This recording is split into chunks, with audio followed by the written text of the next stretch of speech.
Hello नमस्कार दोस्तों, मैं हूं आपका अपना दोस्त डॉक्टर हितेश कारिया। I am a medical doctor by profession but a teacher bye passion.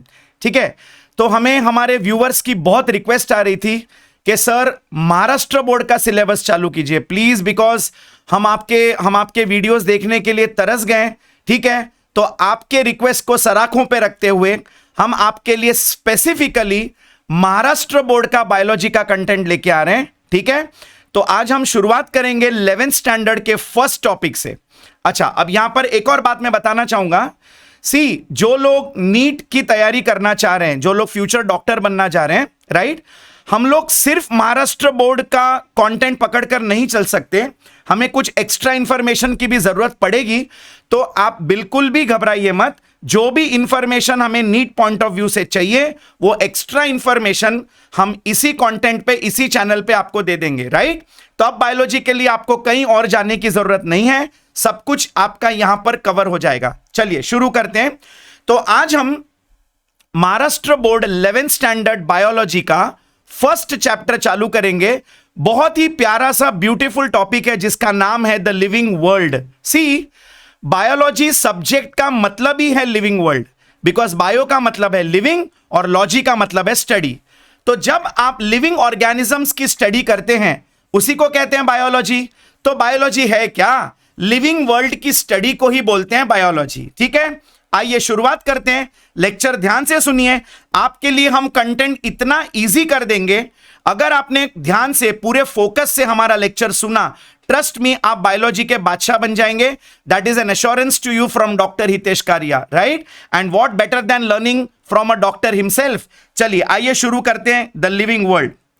बच्चों, we all live on this planet earth. ठीक है, चलिए आप यहां देख सकते हैं आपके सामने, ये हमारा प्यारा सा प्लैनेट है अर्थ। अब हमारे अर्थ पे मेरे प्यारे बच्चों दो टाइप के ऑर्गेनिजम्स आपको मिलेंगे, that is the living organisms and the non living things, right. So we have the living things on the earth and we have the non living things, right. तो हमारे अर्थ पे आपको दो टाइप की चीजें मिलेंगी, लिविंग एंड नॉन लिविंग। अब मेरे प्यारे बच्चों, इन लिविंग कंपोनेंट्स को हम बायोलॉजी के लैंग्वेज में बोलते हैं बायोटिक कंपोनेंट्स।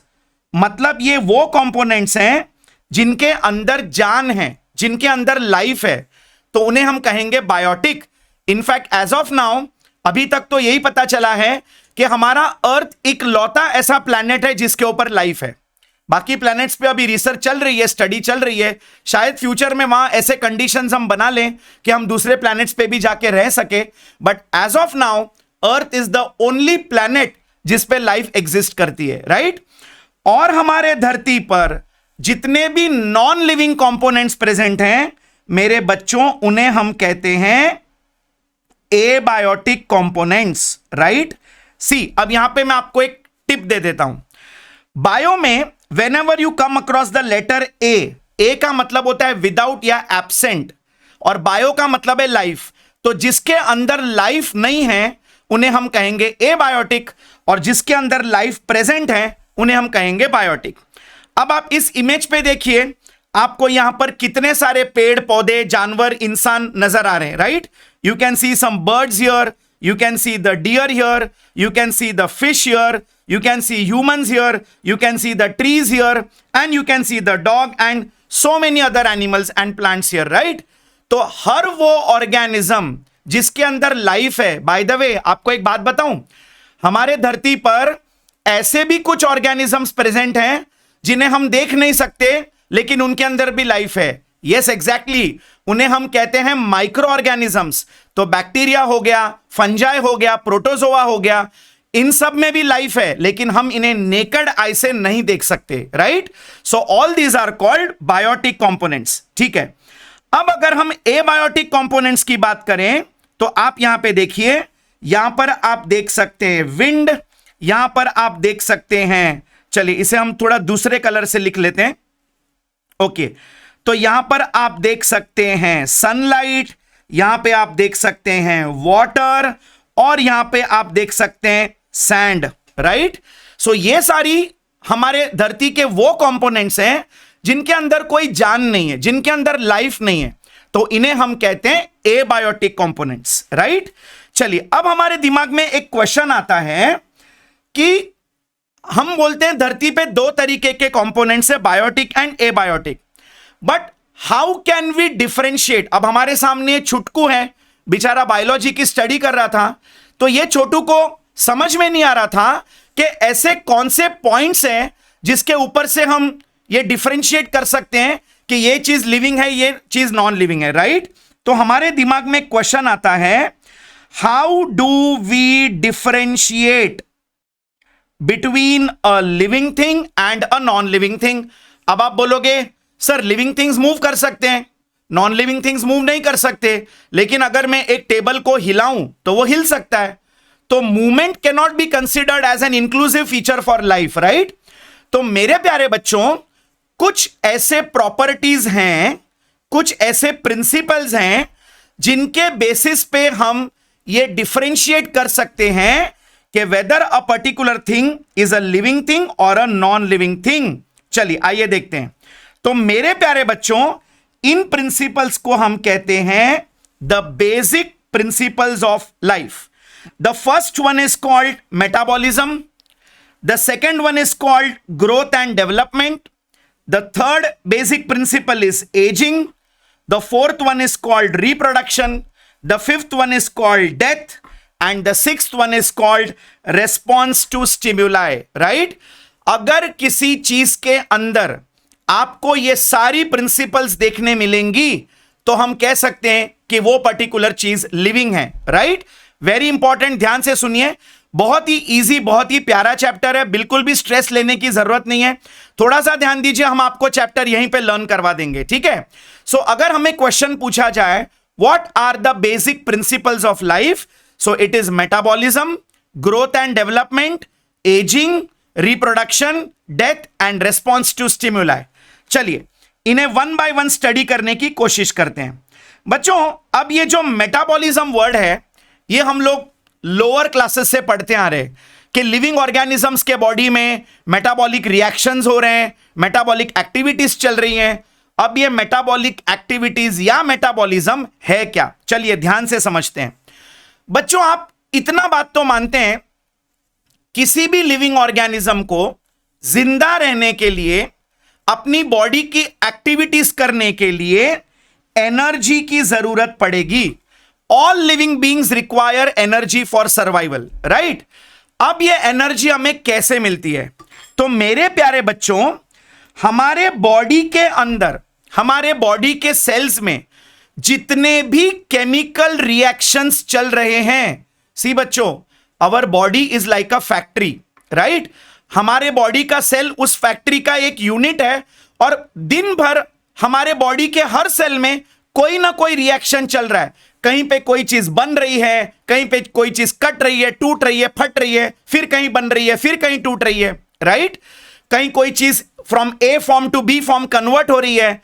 तो हमारे बॉडी में जितना भी केमिकल रिएक्शंस हो रहा है, उन सबको हम साथ में मिलाकर कहते हैं मेटाबॉलिज्म।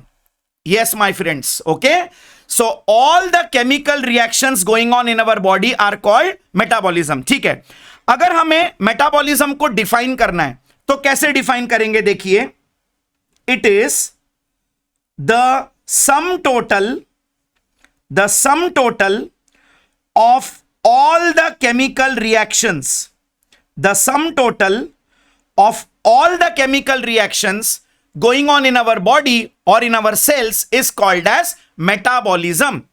अब एक बहुत इंपॉर्टेंट पॉइंट पे ध्यान दीजिए बच्चों, जब हम मेटाबॉलिज्म बोलते हैं, अब मेटाबॉलिज्म में अगेन दो चीजें हैं, कहीं पे चीजें टूट रही हैं और कहीं पे कुछ चीजें बन रही हैं, दोनों को मिलाकर हम कहते हैं मेटाबॉलिज्म। तो देखिए, metabolism is further divided into two types. The first type of reactions are called as catabolism, ध्यान से सुनिएगा, इसे कहते हैं catabolism. And the other type of reactions are called as anabolism, right. So we have two type of reactions going on in our body, that is catabolism and anabolism. चलिए अब इसको simplify कर देते हैं मेरे प्यारे बच्चों. कैटाबॉलिज्म का मतलब होता है breaking down activities. Breaking down activities मतलब आपके बॉडी के सेल्स में किसी भी चीज का जब ब्रेकडाउन होता है, ऐसे रिएक्शंस को हम कहते हैं कैटाबॉलिज्म. चलिए एक एग्जांपल ले लेते हैं. आप सब जानते हैं हमारे बॉडी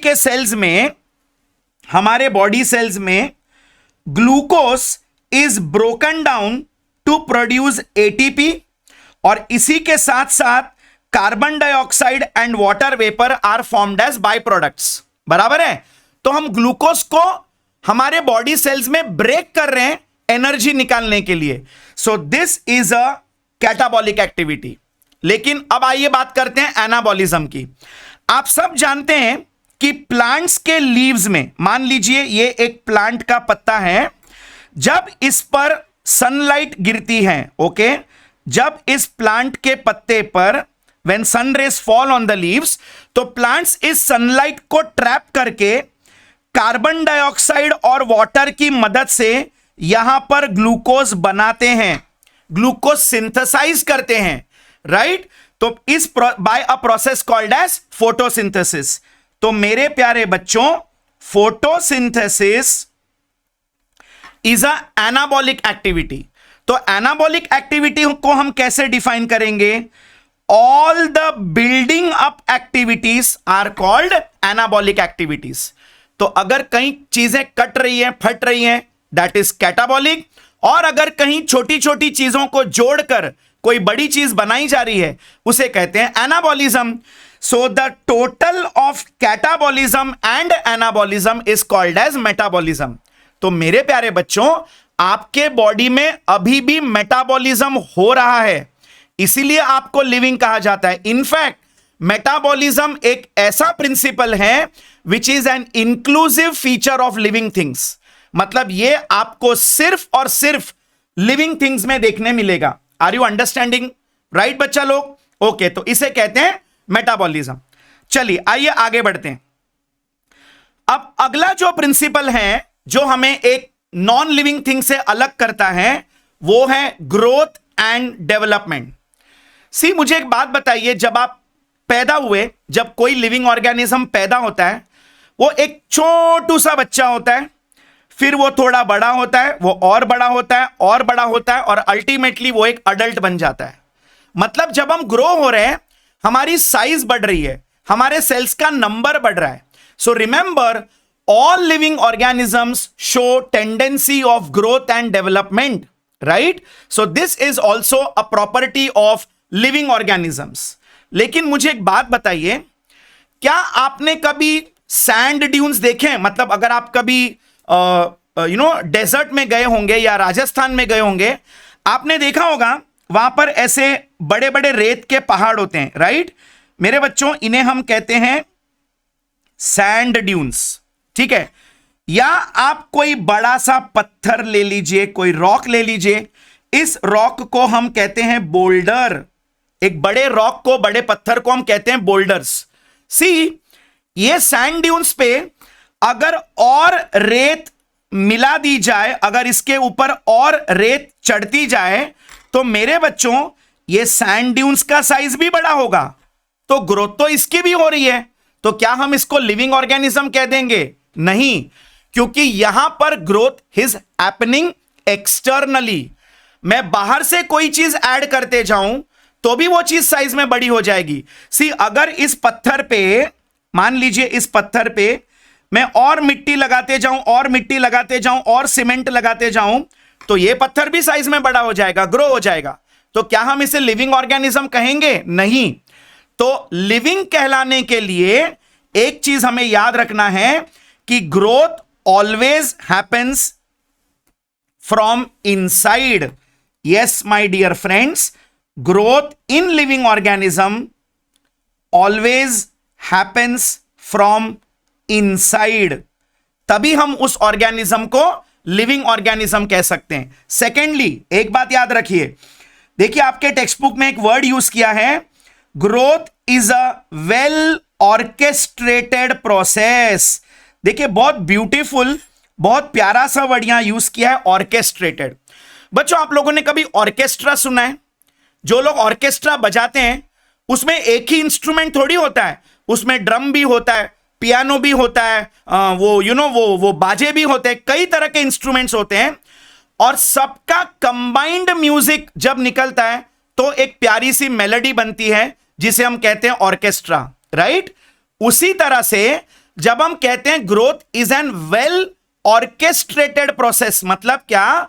आपके बॉडी में हर सेल का जब ग्रोथ होता है, वो सेल्स डिवाइड होकर टिश्यू बनते हैं, टिश्यूज डिवाइड होकर ऑर्गन्स बनते हैं, सेल्स डिवाइड होकर अपना नंबर बढ़ाते हैं। जब आपके बॉडी के हर पार्ट का ग्रोथ होता है तब जाके आपके बॉडी का ओवरऑल ग्रोथ होता है। जिस तरह से ऑर्केस्ट्रा में जब हर इंस्ट्रूमेंट बजता है तब हमें पूरा ऑर्केस्ट्रा अच्छे से सुनने में मजा आता है, राइट? उसी तरह से जब आपके बॉडी के हर ऑर्गन का ग्रोथ होता है तब हम कहते हैं कि मेरे बॉडी का ग्रोथ हो रहा है। आपका ऐसा हो रहा है क्या? एक हाथ बहुत लंबा हो गया, एक हाथ छोटा रह गया, ऐसा एक कान बढ़ के एकदम बड़ा हो गया, एक कान छोटा रह गया? नहीं, जितना मेरा लेफ्ट हैंड ग्रो हो रहा है उतना ही मेरा राइट हैंड ग्रो हो रहा है, जितना मेरा लेफ्ट कान ग्रो हुआ है उतना ही मेरा राइट कान ग्रो हुआ है। तो growth is happening in proper proportion. तो इसीलिए हम कहते हैं growth is a well orchestrated process, right? So the second principle is growth and development. चलिए आगे बढ़ते हैं। अब जो थर्ड प्रॉपर्टी जो हमें नॉन लिविंग ऑर्गेनिज्म से अलग करती है वो है एजिंग। सी, एक बात आप सब आई एम श्योर मेरे से अग्री करेंगे, इस दुनिया में जो भी ऑर्गेनिज्म जन्म लेता है, चाहे वो प्लांट हो, चाहे एनिमल हो, चाहे इंसान हो, वो कभी ना कभी तो बूढ़ा होगा। ऐसा तो नहीं है कि किसी ऑर्गेनिज्म का अनलिमिटेड लाइफ स्पैन है, भाई मैं 100 साल का हो गया अभी भी मैं जवान हूं, ऐसा पॉसिबल है? नहीं है। विथ एज हमारे बॉडी के ऑर्गन्स की एफिशिएंसी कम होते जाती है, right? So growth and development ये ऐसे प्रोसेस नहीं है जिसका अनलिमिटेड लाइफ स्पैन है, राइट? तो मेरे बच्चों, growth has a organisms have a limited lifespan, right?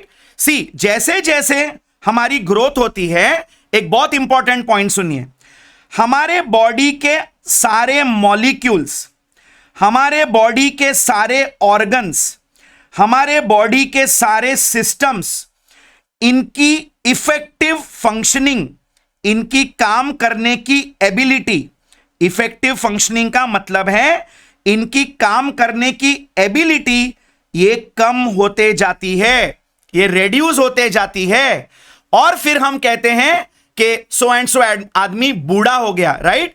पेड़ पौधे भी बूढ़े होते हैं, जानवर भी बूढ़े होते हैं। तो बूढ़ा होने का मतलब क्या है?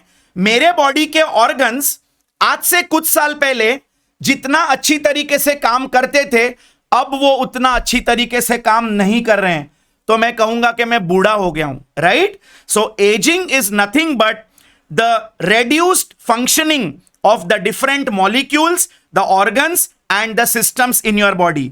तो इस प्रिंसिपल को हम कहते हैं एजिंग, राइट? चलिए, आई होप आपको यह बात समझ में आ गई होगी। अब हम एक और इंपॉर्टेंट कैरेक्टर की तरफ बढ़ते हैं जिसे कहते हैं रिप्रोडक्शन। सी, हर लिविंग ऑर्गेनिज्म यह चाहता है कि उसकी स्पीशीज, उसका जो वंश है, उसका जो रेस है वो आगे बढ़े, राइट? ऐसा ना हो कि मैं मर जाऊं और मेरी मौत पे मेरा फैमिली वहां पे एंड हो जाए। कोई लिविंग ऑर्गेनिज्म ये नहीं चाहता। So life has to continue. तो लाइफ की कंटिन्यूटी को मेंटेन करने के लिए हर लिविंग ऑर्गेनिज्म रिप्रोड्यूस करता है। और रिप्रोडक्शन का मतलब क्या है? To produce a young one like itself. हर लिविंग ऑर्गेनिज्म अपनी ही तरह का एक नए ऑर्गेनिज्म को जन्म देता है। इस प्रोसेस को हम कहते हैं रिप्रोडक्शन, राइट? चलिए, अब एक बात यहां पर समझिए मेरे प्यारे बच्चों, रिप्रोडक्शन सभी लिविंग ऑर्गेनिजम्स करते हैं, लेकिन क्या एक अमीबा का रिप्रोडक्शन का तरीका और हमारा रिप्रोडक्शन का तरीका सेम है? नहीं। क्या एक प्लांट का रिप्रोडक्शन का तरीका और एक बैक्टीरिया का रिप्रोडक्शन का तरीका सेम है क्या? बिल्कुल नहीं। तो अलग अलग ऑर्गेनिजम्स अलग अलग तरीके से रिप्रोड्यूस करते हैं। सो मेरे प्यारे बच्चों, हम ये कहेंगे कि there are two types of reproduction. The first one is called as asexual reproduction and the second one is called as sexual reproduction, right? अब asexual reproduction में आप क्या देखेंगे, यहां पर only one parent is required, मतलब एक अकेला सिंगल ऑर्गेनिज्म अपने बॉडी में से, अपने शरीर में से एक नए ऑर्गेनिज्म को जन्म दे सकता है। यहां पर दो पार्टनर की जरूरत नहीं है। लेकिन जो हायर प्लांट्स और एनिमल्स हैं जनरली उसमें हमें देखने मिलेगा सेक्सुअल रिप्रोडक्शन। तो यहां पर compulsory two parents are required, one father and one mother, बराबर है। So all living organisms reproduce. लेकिन अब बच्चों, यहां पर मैं आपको एक सवाल पूछना चाहता हूं, क्या हम रिप्रोडक्शन को एक इंपॉर्टेंट क्राइटेरिया मान सकते हैं लिविंग होने का? सपोज मैंने शादी नहीं की, मैंने बच्चे पैदा नहीं किए, तो क्या मैं लिविंग ऑर्गेनिज्म नहीं हूं? डेफिनेटली लिविंग ऑर्गेनिज्म हूं। आपके सामने बैठा हूं, आपको पढ़ा रहा हूं, सांसें ले रहा हूं, राइट? तो मेरे अंदर सारे फीचर्स हैं। लेकिन अगर मैं रिप्रोड्यूस नहीं करूं तो क्या मैं मरा हुआ हूं? क्या मैं नॉन लिविंग हूं? ऐसे नहीं होता, राइट? सो सी, एक बात समझिए, आपको एक इंटरेस्टिंग एग्जाम्पल देते हैं। क्या आपने इन दो ऑर्गेनिजम्स का नाम सुना है? एक ऑर्गेनिज्म का नाम है म्यूल और एक का नाम है स्टेराइल वर्कर बीज। अब सुनिए, यह बहुत इंटरेस्टिंग केस है। क्या आप जानते हैं म्यूल क्या है? म्यूल को हम हिंदी में कहते हैं खच्चर। आप कभी कोई पहाड़ी इलाकों पे घूमने के लिए या पिलग्रिमेज के लिए गए होंगे, कभी आप वैष्णो देवी गए होंगे या आपने अमरनाथ की यात्रा की होगी, तो वो जानवर जिस पे सामान लाद के या लोगों को बिठा के उन्हें ट्रैवल कराया जाता है, उस जानवर को हम बोलते हैं म्यूल। उसे हिंदी में कहते हैं खच्चर। अब आपको पता है खच्चर ये एक नेचुरल ऑर्गेनिज्म नहीं है, उसे बनाया गया है। पता है कैसे बनाया गया है? A mule is made by breeding a male donkey with a female horse. देखिए अब यहां पर कितनी हैरानी वाली बात है। ओके, एक मेल गधे को अगर आप एक फीमेल घोड़ी के साथ ब्रीड करवा दीजिए तो इसका जो बच्चा पैदा होगा इसे कहते हैं म्यूल, ठीक है? अब ये जो म्यूल है बच्चों, जब ये बड़ा होगा, म्यूल बच्चे नहीं पैदा कर सकता, तो हम इसे कहते हैं स्टेराइल। मेरे प्यारे बच्चों, म्यूल बच्चे नहीं पैदा कर सकता। आपको पता है म्यूल दिखता कैसे? इसके कान लंबे लंबे डोंकी की तरह होते हैं और उसका जो बाकी का बॉडी है वो मोर और लेस हॉर्स की तरह दिखता है, ठीक है? अब आपको पता है म्यूल की खासियत क्या है? म्यूल को उसकी जो ताकत है, जो एथलेटिक एबिलिटी है सामान उठाने की और पहाड़ों पे बहुत सारा सामान लाद के ऊपर चढ़ने की, ये जो उसके अंदर ताकत है वो उसको हॉर्स में से मिलती है। और उसकी इंटेलिजेंस जो है वो उसको गधी से मिलती है, वो उसको गधे से मिलती है, ठीक है? तो गधे को हम जनरली बोलते हैं लेस इंटेलिजेंट प्राणी, राइट? तो म्यूल भी थोड़ा सा गधे की इंटेलिजेंस वाला होता है, लेकिन उसकी मस्कुलर स्ट्रेंथ बहुत स्ट्रांग होती है। अब आपको पता है म्यूल क्यों नहीं बच्चे पैदा कर सकता? ध्यान से सुनिए। जब आप एक मेल डोंकी को फीमेल हॉर्स से क्रॉस करवाते हो, बाय द वे हम एक मेल डोंकी को कहते हैं जैक और फीमेल हॉर्स को कहा जाता है मेयर। जी हां मेरे बच्चों, इंग्लिश में मेल डोंकी को हम कहते हैं जैक और फीमेल हॉर्स को कहते हैं मेयर, ठीक है? अब सुनिए, मेल डोंकी के पास 62 क्रोमोसोम्स हैं, ठीक है? और एक फीमेल हॉर्स के पास 64 क्रोमोसोम्स हैं। लेकिन जब इनका क्रॉस ब्रीडिंग होता है तो जेनेटिक रिकॉम्बिनेशन के वजह से अ म्यूल गेट्स ओनली 63 क्रोमोसोम्स। मतलब यहां पर क्रोमोसोम नंबर एबनॉर्मल है। तो ये एबनॉर्मल क्रोमोसोम नंबर के वजह से म्यूल स्पर्म्स या एग, वायबल स्पर्म्स या वायबल एग बना नहीं सकते और इसीलिए म्यूल्स रिप्रोडक्शन नहीं कर सकते। तो देखिए, रिप्रोडक्शन को हम एक इंक्लूसिव कैरेक्टर नहीं मान सकते यह बताने के लिए कि कोई ऑर्गेनिज्म लिविंग है। तो म्यूल लिविंग ऑर्गेनिज्म है लेकिन वो रिप्रोडक्शन नहीं कर सकता। आई बात समझ में? अच्छा, उसी तरह से आपको पता है कि बी हाइव में जो वर्कर बीज होती हैं, वर्कर बीज, ओके बेटा, ये वर्कर बीज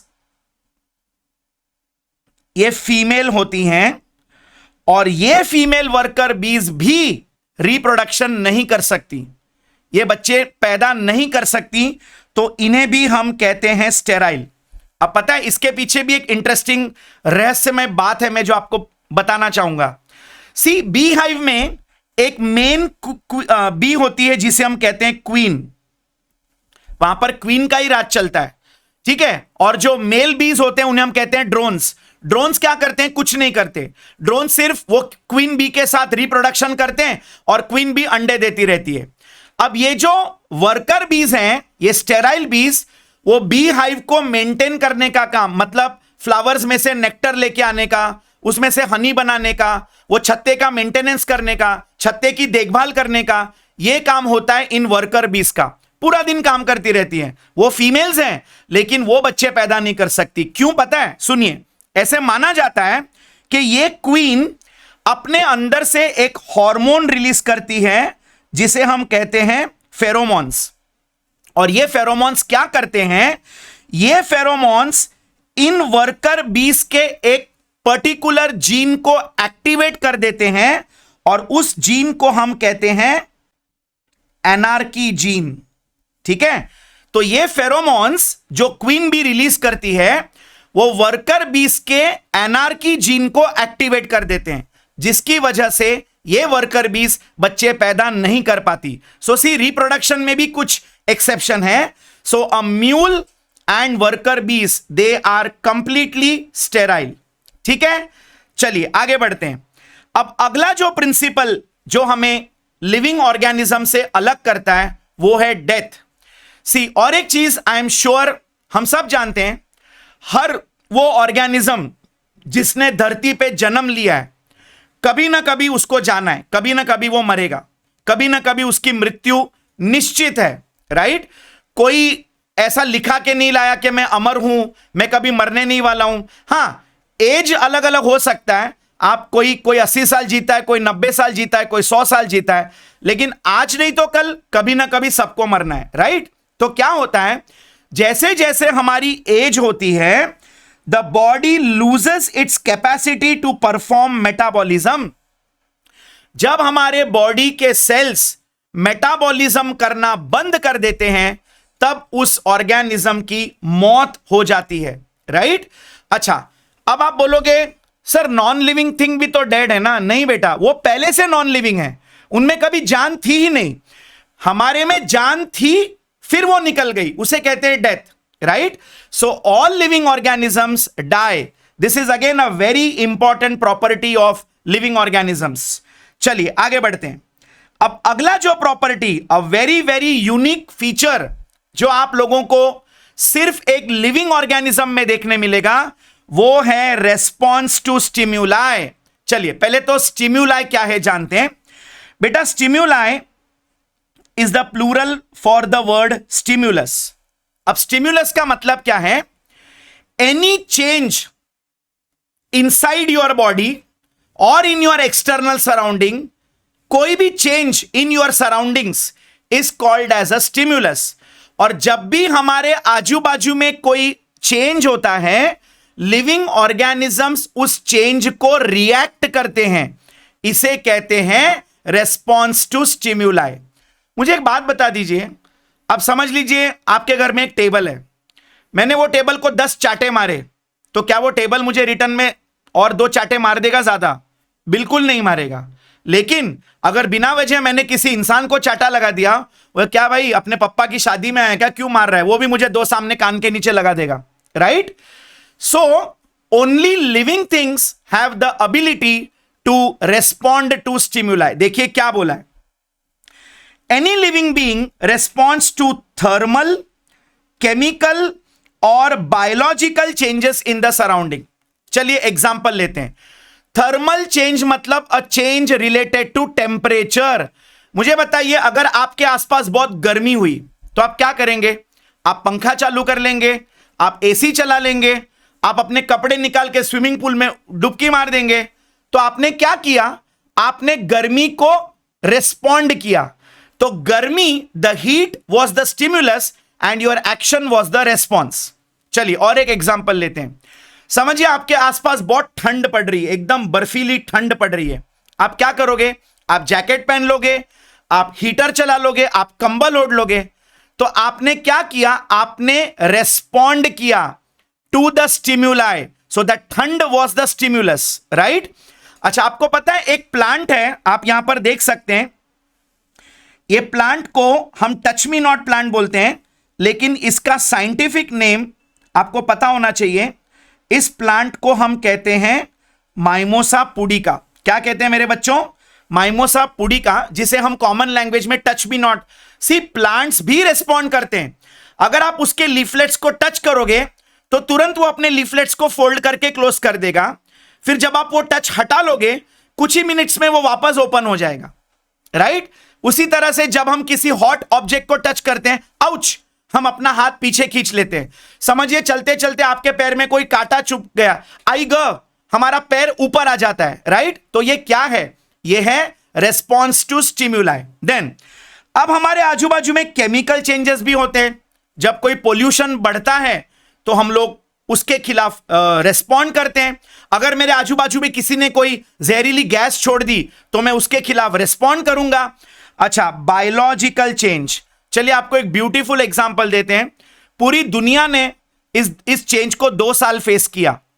सी, हम सब आराम से सो रहे थे, अपनी अपनी जिंदगी में अपना रेगुलर रूटीन काम कर रहे थे, और एक दिन हमें पता चला हमारे आजू बाजू में कोई नया ऑर्गेनिज्म आ गया है, कोरोना वायरस, जिसके वजह से लोग बीमार पड़ रहे हैं, मर रहे हैं। तो आपके एनवायरमेंट में ये क्या हुआ बेटा? ये हुआ बायोलॉजिकल चेंज। कोई नया ऑर्गेनिज्म इंट्रोड्यूस हो गया, तो हमने मास्क पहन लिया, हमने सोशल डिस्टेंसिंग चालू कर दिया, हमने लोगों से दूरी बनाना चालू कर दिया, हमने सबने वैक्सीन ले ली अपने आप को बचाने के लिए। तो हमने क्या किया? हमने उस वायरस के खिलाफ रेस्पॉन्ड किया, राइट? तो जब भी हमारे सराउंडिंग्स में कोई भी थर्मल, केमिकल या बायोलॉजिकल चेंज होता है, हम उस पर रेस्पॉन्ड करते हैं। बेटा, ये नॉन लिविंग थिंग्स नहीं कर सकते। अगर एक टेबल पे कोरोना वायरस पड़ा है तो क्या टेबल को कोविड हो जाएगा? नहीं होगा। So response to stimuli is a unique property, this is a unique property of only living beings, है ना? बिना मतलब आपको कोई गाली देगा, तुम भी सामने 10-12 गाली दे दोगे, और ऐसी गाली दोगे ना उसके कान के कीड़े बाहर आ जाएंगे बेचारे के, है ना? So all living organisms they respond to stimuli. Okay, so these are the principles जो एक लिविंग ऑर्गेनिज्म को नॉन लिविंग थिंग से अलग करते हैं। चलिए एक बार क्विक रिकैप कर लेते हैं, आप भी मेरे साथ साथ रिवाइज करिए। बताइए वो कौन सी प्रॉपर्टीज हैं जो एक लिविंग थिंग को नॉन लिविंग थिंग से अलग करती है? चलिए बताइए। The first one is called as metabolism. हमने क्या कहा? Metabolism is the sum total of all the chemical reactions, that is catabolism and anabolism. Catabolism is the breaking down activity, anabolism is the building up activity.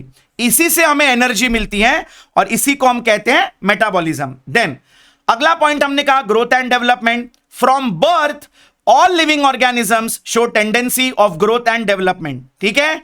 and growth always happens from inside. जब आपके sales का growth होता है, जब आपके sales के number बढ़ते हैं, तब हम कहते हैं ग्रोथ हो रही है, राइट? चलिए फिर हमने कहा एजिंग। हर वो ऑर्गेनिज्म, चाहे पेड़ पौधे हो, चाहे जानवर हो, चाहे इंसान हो, जो भी धरती पे आया है उसकी लाइफ स्पैन लिमिटेड है। हमारे बॉडी के मॉलिक्यूल्स, ऑर्गन्स और सिस्टम्स की फंक्शनिंग जब कम हो जाती है तो हम कहते हैं कि हम बूढ़े हो रहे हैं। इसी को हम कहते हैं एजिंग, ठीक है? चलिए अगला property reproduction. If life has to continue, living organisms reproduce and they create young ones like themselves. अच्छा, रिप्रोडक्शन 2 टाइप का होता है, एसेक्सुअल एंड सेक्सुअल। लेकिन इसमें दो एक्सेप्शंस आपके बुक में दी गई है, एक है म्यूल्स और एक है द स्टेराइल वर्कर बीज। ये लोग रिप्रोडक्शन नहीं करते। म्यूल क्या है? It is a cross between a male donkey and a female horse. तो ये स्टेराइल होते हैं, ये रिप्रोडक्शन नहीं कर सकते। ठीक है, फिर हमने कहा डेथ, हर वो जीव जो इस धरती पे आएगा उसकी मृत्यु निश्चित है। So as the body loses its capacity to perform metabolism, the organism dies. And the most unique property जो एक लिविंग ऑर्गेनिज्म को लिविंग बनाती है वो है रेस्पॉन्स टू स्टिम्युलाई, है ना। हमारे एनवायरमेंट में कोई भी थर्मल चेंज हो, केमिकल चेंज हो या बायोलॉजिकल चेंज हो, हम उस पे रिएक्ट करते हैं, इसी को कहते हैं रेस्पॉन्स टू स्टिम्युलाई। तो इसी के साथ साथ हमारा प्रिंसिपल्स ऑफ लाइफ वाला टॉपिक खत्म हुआ। चलिए आगे बढ़ते हैं। मजा आ रहा है ना लेक्चर में? चलिए फटाफट लाइक्स दे दीजिए वीडियो को। आपके लाइक्स हमारे लिए पावर हाउस है। जैसे mitochondria is the power house of the cell, वैसे आपके लाइक्स और आपके पॉजिटिव कमेंट्स हमारे लिए एक एनर्जी का सोर्स है। They motivate us to perform better, right. चलिए, अब आपके टेक्स्ट बुक में आप देखा होगा बॉक्स दिया है जिसका नाम है थिंक अबाउट इट। ठीक है, तो आपको एग्जाम में ऐसे एप्लीकेशन क्वेश्चंस पूछे जा सकते हैं कई बार, तो हम आपके लिए वो भी यहां पर आपके लिए डिस्कस कर देंगे। चलिए शुरू करते हैं। पहला क्वेश्चन उन्होंने पूछा है, can the metabolic reactions demonstrated in a test tube be called living. अब यहां पर उन्होंने एक वर्ड यूज किया है, इन विट्रो। चलिए सी, जब भी कोई भी रिएक्शन या कोई भी प्रोसीजर जब ऑर्गेनिज्म के बॉडी के बाहर किया जाता है, किसी लेबोरेटरी में, किसी टेस्ट ट्यूब में कोई रिएक्शन किया जाता है, हम उसे बोलते हैं इन विट्रो। और किसी के बॉडी के अंदर जब कोई रिएक्शन होता है तो उसे हम कहते हैं इन वीवो। तो इन वीवो मतलब बॉडी के अंदर, और इन विट्रो मतलब बॉडी के बाहर लेकिन किसी लैब के अंदर या किसी टेस्ट ट्यूब के अंदर। तो वो हमसे पूछ रहे हैं, अगर मैं समझिए लैब में मैं दो तीन चीजों को मिलाकर उसका एक रिएक्शन कर दूं, तो जिससे कोई चीज बन रही है, जैसे मैंने अमाइनो एसिड्स को मिक्स करके प्रोटीन बना दिया टेस्ट ट्यूब में, राइट, या मैंने ग्लूकोज को ऑक्सीजन की मदद से ब्रेक करके कार्बन डाइऑक्साइड वाटर वेपर बना दिया, तो क्या हम इस रिएक्शन को मेटाबॉलिक रिएक्शन कहेंगे? क्या लगता है आपको मेरे प्यारे बच्चों? यहां पर द आंसर इज नो, क्योंकि हम किसी रिएक्शन को मेटाबॉलिक तब बोलते हैं जब वो आपके बॉडी में अंदर से होता है। It is happening with in and it is happening inside the organisms body. दूसरी बात, लैब में जो रिएक्शंस होते हैं वो कंट्रोल्ड एनवायरनमेंट में होते हैं, राइट। वो रिएक्शंस जो होते हैं वो कंट्रोल्ड एनवायरनमेंट में होते हैं और वो एक सिम्युलेशन होता है। सिम्युलेशन मतलब आप उसको करवा रहे हैं, जबकि मेटाबॉलिक रिएक्शंस आप नहीं भी करवाओगे तो आपके बॉडी में होते रहेगा। ग्लूकोज ब्रेकडाउन होगा, एनर्जी देगा, अमीनो एसिड्स ज्वाइन होंगे और प्रोटीन्स बनेंगे। आप उसमें कुछ नहीं कर रहे हो, आपके बॉडी में अपने आप हो रहा है, लेकिन लैब में आप उसको करवा रहे हो, राइट। तो हम उसे मेटाबॉलिक रिएक्शंस जो लैब में करवाते हैं हम उसे लिविंग नहीं बोल सकते। ठीक है, चलिए हमारे अगले क्वेश्चन की तरफ बढ़ते हैं। Nowadays patients are declared brain dead and are on life support. They do not show any sign of self consciousness. So are they living और नॉन लिविंग? कितना इंटरेस्टिंग क्वेश्चन है। से आपने देखा होगा आजकल जो मरीज एकदम एंड टर्मिनल इलनेस पे चले जाते हैं, तो अगर उनका ब्रेन फेल हो जाता है, काम करना बंद कर देता है, वो अपनी कॉन्शियसनेस लूज कर देते हैं, तो हम उन्हें ब्रेन डेड बोल देते हैं। ठीक है, तो आपने कई बार देखा होगा इन पेशेंट्स को लाइफ सपोर्टिंग मशीन्स पे रखा जाता है, उन्हें वेंटिलेटर पे रखा जाता है। तो वो पूछ रहे हैं क्या ये पेशेंट्स को हम लिविंग बोलेंगे कि नॉन लिविंग बोलेंगे? अगेन क्या लगता है आपको? कितना ब्यूटीफुल क्वेश्चन है। आप में से काफी लोग फ्यूचर डॉक्टर बनने वाले हैं। चलिए थोड़ा सा आपको सोचना होगा, थोड़ा सा रिसर्च करना होगा। चलिए बता देते हैं बेटा, ये पेशेंट्स को हम 100% लिविंग बोल सकते हैं, क्योंकि पॉइंट नंबर 1, इनका ब्रेन डेड हुआ है लेकिन हार्ट अभी भी पंप कर रहा है, बॉडी के दूसरे कुछ ऑर्गन्स अभी भी काम कर रहे हैं, वहां पर मेटाबॉलिज्म अभी भी चल रहा है, राइट? ओके, हालांकि सारे कंट्रोल ब्रेन में ही है, लेकिन ऐसा नहीं कि बाकी के ऑर्गन्स तुरंत काम करना बंद कर देंगे, राइट? ओके, सो वी से पहले तो ये पेशेंट एक वेजिटेटिव स्टेट में गया है, और वेजिटेटिव स्टेट का मतलब है this organism is biologically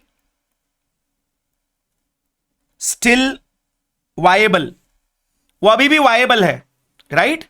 Munna भाई एमबीबीएस में आपको आनंद भाई पता है कि नहीं, राइट? हाँ, एग्जैक्टली।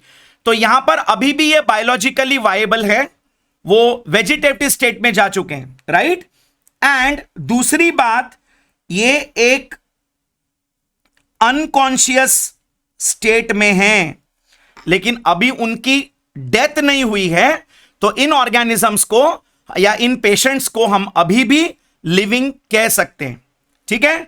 चलिए आगे बढ़ते हैं। अब एक और क्वेश्चन, एक और बॉक्स जो आपके टेक्स्ट बुक में दिया गया है, कैन यू टेल, चलिए ये भी देख लेते हैं। How can we study large number of organisms at a glance? At a glance मतलब अगर मुझे बहुत सारे ऑर्गेनिजम्स दिए हैं और मुझे कहा गया ये सबको एक ही साथ पढ़ो, तो क्या ये पॉसिबल है? डेफिनेटली पॉसिबल है। कैसे पॉसिबल है? देखिए बेटा, ऑर्गेनिजम्स को एक साथ पढ़ने के लिए बायोलॉजी में हम एक सिस्टम फॉलो करते हैं जिसे हम कहते हैं टैक्सोनॉमिकल क्लासिफिकेशन, ठीक है बेटा? टैक्सोनॉमिकल क्लासिफिकेशन ये एक ऐसा टूल है, ऐसा जरिया है जहां पर हम ऑर्गेनिजम्स को अलग अलग ग्रुप में डिवाइड करते हैं, क्लासिफाई करते हैं। अब कैसे क्लासिफाई करते हैं? Based on their body organisation, then based on whether the cell is prokaryotic cell या whether it is an eukaryotic cell, then फिर हम देखते हैं उनका क्रोमोसोम नंबर क्या है, राइट? फिर हम ऑर्गेनिजम्स का हैबिट देखते हैं। तो ऐसे कई पॉइंट्स के ऊपर हम ऑर्गेनिजम्स को क्लासिफाई करके एक साथ एक ही ग्लांस में उन्हें पढ़ा जा सकता है, ठीक है? चलिए अगला question, whether all organisms prepare their food? क्या इस धरती के सारे ऑर्गेनिजम्स अपने बॉडी में खाना बनाते हैं? समझ लीजिए मैंने आपको हरे कपड़े पहना के आपको तेज धूप में बाहर खड़ा कर दिया, तो क्या आपके अंदर ग्लूकोज बनने लग जाएगा? नहीं बनेगा, राइट? तो answer is no. Only those organisms which have chlorophyll and कुछ बैक्टीरिया जो कीमोसिंथेटिक बैक्टीरिया है, वो अपना फूड खुद प्रिपेयर कर सकते हैं। तो हम यहां क्या कह सकते हैं कि हम ऑर्गेनिजम्स को दो ग्रुप में डिवाइड करते हैं, that is autotrophs and heterotrophs, right? तो जो ऑटोट्रॉफिक ऑर्गेनिजम्स हैं सिर्फ वही अपना फूड प्रिपेयर कर सकते हैं, हेटेरोट्रॉफिक ऑर्गेनिजम्स खुद खाना नहीं बना सकते, वो दूसरे ऑर्गेनिजम्स पे डिपेंड करते हैं, राइट? चलिए अब अगला क्वेश्चन हमें पूछा है, which feature can be considered as all inclusive characteristic of life and why? मतलब ऐसे कौन से फीचर्स हैं, मतलब सिर्फ अगर ये फीचर भी प्रेजेंट हो तो हम ये बोल सके कि ऑर्गेनिज्म को हम लिविंग ऑर्गेनिज्म बोल सकते हैं। तो मेरे बच्चों, जो बेसिक प्रिंसिपल्स ऑफ लाइफ हमने पढ़ा उसमें से दो फीचर्स ऐसे हैं जिसकी प्रेजेंस पे हम कह सकते हैं कि इतना इनफ है ये बताने के लिए कि ये ऑर्गेनिज्म लिविंग है, ठीक है? चलिए देखते हैं। The first one is metabolism and the second one is response to stimuli. बराबर है? अगर ये दो चीजें यहां पर प्रेजेंट है तो हम कह सकते हैं कि ऑर्गेनिज्म लिविंग है। हमने कहा मेटाबॉलिज्म वो प्रोसेस है जिससे हमारे बॉडी को सर्वाइवल के लिए एनर्जी मिलती है, and response to stimuli, this is because of consciousness. मतलब एक लिविंग ऑर्गेनिज्म अपने होशो हवास में रहता है, अपने आसपास के सराउंडिंग में कोई चेंज हुआ तो वो उस स्टिम्युलस को रेस्पॉन्ड करता है, ये दो प्रॉपर्टी इनफ है सो कहने के लिए कि ऑर्गेनिज्म लिविंग है. And so we can say that metabolism and response to stimuli can be considered as all inclusive characteristic of life.